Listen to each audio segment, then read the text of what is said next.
So what was I doing the moment I became a billionaire? I had just gotten up. Basically, I was naked, sitting on a chair just like this. And I just got up and I said, okay, I'm going to do my little naked billionaire dance. Hi, my name is Mark Cuban from Shark Tank and the Dallas Mavericks. And I'm here to tell you some stories about some of the smartest deals I've done and some of the dumbest deals I've done.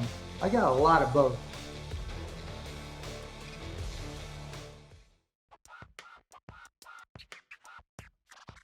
So to me, serious money was just having a salary when I first got it started. The first time where I really felt like I might be onto something was after I started my company, Micro Solutions. I saved money and built the company and had $100,000 in the bank.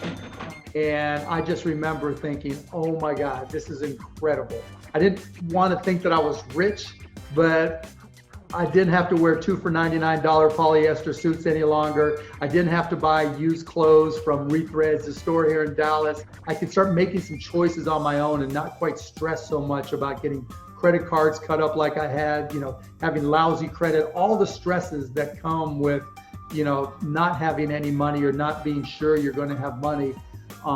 That's when I started to really feel like this was something special. The most extravagant thing I bought was a house. I bought the worst house in the best neighborhood for $582,000, which was way above what I could afford. But everybody always told me, buy more than you can afford and hopefully it'll appreciate. And as it turns out, I bought it at the exact wrong time in Dallas. I bought the house up here and immediately all the values for all houses just dropped. The best money I ever spent was when I bought a lifetime pass on American Airlines. Right after I sold my first company, I got really, really inebriated with a bunch of my really good friends. And they were all like, what are you gonna do? What are you gonna do? What are you gonna do? And I'm not a fancy guy, as you can tell. I'm not into this and that, but I like to travel, I like to have fun. And I bought a lifetime pass on American Airlines for $125,000, which let me travel 100,000 miles, I think, a year for the rest of my life. So if all of a sudden I turn 20 years old with $20 in my pocket in this crazy year, 2020, could I be successful again? The answer is yes. And I'll tell you exactly what I would do. I'd get any job at all that allows me to pay my bills. Doesn't matter what it is, because now I know I can learn from anything that I do. Number two, now that I have a little bit of a tech background or a lot of tech background, I teach myself to do Amazon Alexa and Google Home skills. A lot of people have Amazon Alexa in particular, and they know how to use it generically, but they don't know how customizable it is. So I would, just like I did back in the days when I started Micro Solutions and I went to all these different retail stores, handing out my business cards saying, if you ever have questions or need help with PCs and computers, I'm your guy. I would do the same thing now. And particularly now with the pandemic, where we're trying to go touch-free, the ability to use ambient voice to really help your business, nobody's really doing it very well. So I would be all about that. And I think I'd be able to build up a nice little business doing that.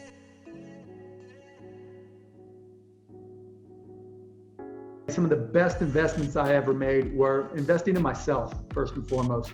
When you're first starting and you may or may not have a job, you don't have any money, you're at complete uncertainty about your career, what I learned early on is that if I put in the effort, I can learn almost anything. It may take me a long time, but by putting in the effort, I taught myself technology, I taught myself the program. It was time consuming, painfully so, but that investment in myself has paid dividends for the rest of my life. And the fact that I recognized that learning was truly a skill, and that by continuing to learn to this day, I'm able to compete and keep up and get ahead of most people, because the reality is most people don't put in the time to keep up and learn. And that's always given me a competitive advantage. If I was going to start a business with another one of the sharks, oh my, I'd say Barbara Corcoran. Barbara absolutely complements my skill set. She's got amazing people skills. She's got the ability to hire the right person.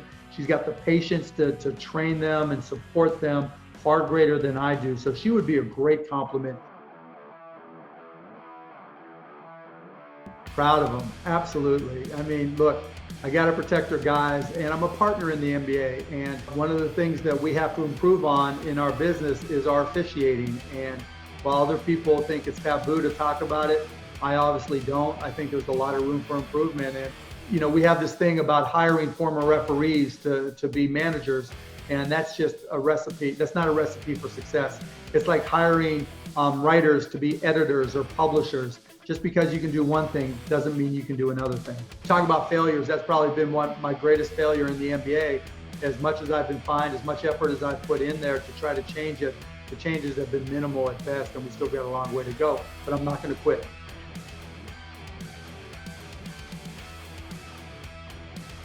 So what was I doing the moment I became a billionaire? I was on my.yahoo, because I knew I was close, obviously.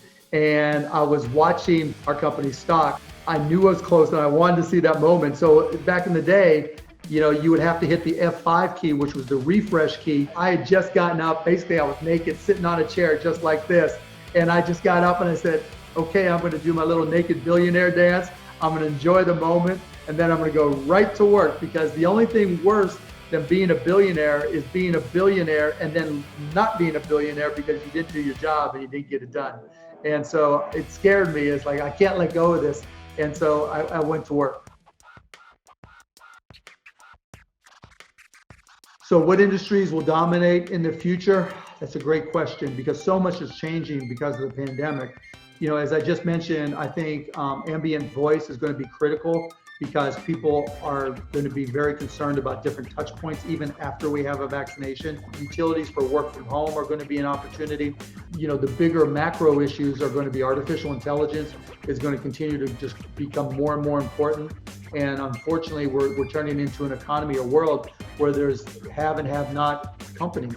And so if you're an entrepreneur, if you're a business person that doesn't understand the impact of artificial intelligence on your industry and your company, you're going to have real issues, because the big guys are really using it to gain an advantage. The secret to financial wellness is a couple things. One, it's okay to use credit to buy a house. You know, mortgage rates are so low and houses can appreciate in value, but you don't want to have a credit card that you don't pay off every month, because the worst investment in the world is credit card interest. Two, live like a student. You know, you don't need to buy all the stuff, particularly when you can't afford it. The more money you can put in the bank, the better position you're going to be in case something goes wrong. Three, once you're able to save, well, I used to say 6 months. Now, once you have a year of expenses saved up because of so much uncertainty with COVID, then you can start investing and putting it into something that can appreciate, like, you know, a low-cost mutual fund for the Standard & Poor's Index. And four, you know, negotiate. You know, people don't realize that, you know, it works sometimes just to pay in cash if you have it, or write a check if they'll let you, and negotiate the price down for things that you buy. And I don't do that so much now, just because people see me and the price goes up. But for the longest time, that's how I survived. And finally, five, I'd say, you know, take advantage of deals on Amazon and other places where you can buy in bulk. Because if it's money you're going to absolutely spend no matter what, and you can save 20, 30, 40%, that's the best investment you can make.